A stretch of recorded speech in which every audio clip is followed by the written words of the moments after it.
गरुड़ पुराण में जिन 5 चीजों का उल्लेख किया गया है उसमें सबसे पहला है कामना। कामना गरुड़ पुराण की माने तो पुनर्जन्म के समय कामना मनुष्य और दूसरे जीवों को फिर से नए शरीर को धारण करने में सहयोग करती है।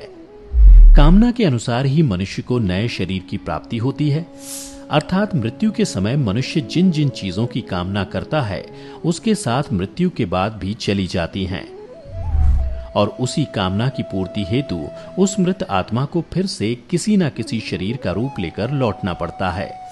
इसलिए गरुड़ पुराण में कहा गया है कि मृत्यु करीब आने पर सब चीजों की इच्छा त्याग करके केवल ब्रह्म अर्थात परमेश्वर का ध्यान करना चाहिए। अगर कामना लिए चले गए तो फिर नए शरीर में लौटना पड़ेगा। कामना के बाद जो चीजें मनुष्य के साथ जाती हैं वह है वासना। गरुड़ पुराण का मानना है कि कामना वासना का ही साथी है। वासना एक ऐसी चीज है जिसका कोई अंत नहीं है। मृत्युशैया पर भी मृत आत्मा वासना से मुक्त नहीं हो पाती है। अब सवाल उठता है कि वासना क्या है। तो मित्रों, आपको बता दूं कि सांसारिक सुख की चाहत ही वासना है, जबकि ज्यादातर लोग वासना को केवल शारीरिक इच्छा की पूर्ति मात्र समझते हैं, लेकिन ऐसा नहीं है।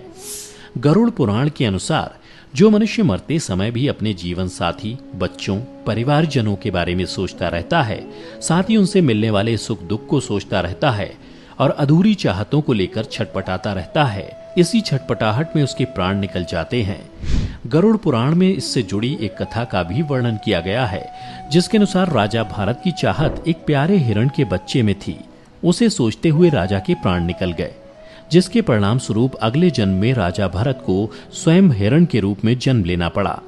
इसलिए कामना और वासना को मृत्यु के करीब आने पर मन पर हावी नहीं होने देना चाहिए, नहीं तो मृत्यु के समय आप जो भी चीज की इच्छा लिए प्राण त्यागते हैं, अगला जन्म उसी योनि में होना निश्चित है। वासना के बाद जो चीजें मृत्यु के बाद भी इंसान के साथ बनी रहती हैं, वह है उसके द्वारा जीवन भर किए जाने वाला कर्म। गरुड़ पुराण का मानना है कि मनुष्य जीवन भर कर्म करता है, चाहे वह कर्म अच्छा हो या बुरा हो, वह मृत्यु के बाद उसके साथ सदैव बना हुआ रहता है। गीता में भी कहा गया है कि कोई भी मनुष्य बिना कर्म किए एक पल भी नहीं रह सकता। मृत्यु करीब आने पर आत्मा शरीर द्वारा किए गए कर्मों की स्मृति को समेट लेती है। ये कर्म ही मनुष्य को परलोक में सुख और दुख देते हैं और इन्हीं के परिणाम से अगले जन्म में अच्छा बुरा फल प्राप्त होता है। श्री कृष्ण की माने तो कर्म की गति तो ऐसी है कि 7 जन्मों तक भी